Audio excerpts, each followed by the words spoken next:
மாதேஷ் மட்டும் நேக்கா escape ஆயிக்கா. Bro எப்பயுமே இந்த மாதிரி பண்ணியா ப்ரோ? சக்கானது 8xலாம் வச்சிருந்தா டேய் எல்லாம் போச்சுடா. ஒன்றும் இல்லை கார் இருக்கு திரும்ப அவங்ககிட்ட போய் ஃபைட் எடுப்போம் வாங்க. அவன் எங்க பின்னாடி ஓடுற வண்டியிலே அந்த அடி அடிக்கிறாங்களே. தனியாலாம் போன என்ன அடி அடிப்பானோ? ஒரு கண்ணு இருக்குல்ல வா போவோம் சண்டை செய்வோம் வா. ஏய் வந்துட்டாங்க ஆள் வந்துட்டாங்க.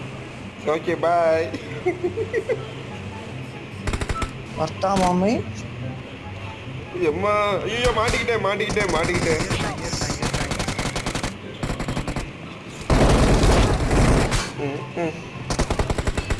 ஏய் அவன் என்னமோ போற போக்குல அப்படி சுனாமி மாதிரி அடிச்சு எரிஞ்சிட்டு போய்க்கிருக்கேன் எல்லாத்தையும். வண்டி எப்படி போய் ஒரு குறுக்கையில போய் நிப்பாட்டுவியா நீ? மாட்டிக்கிட்டேன் மாதிரி சவத்துக்கும் வண்டிக்கு நடுவில்.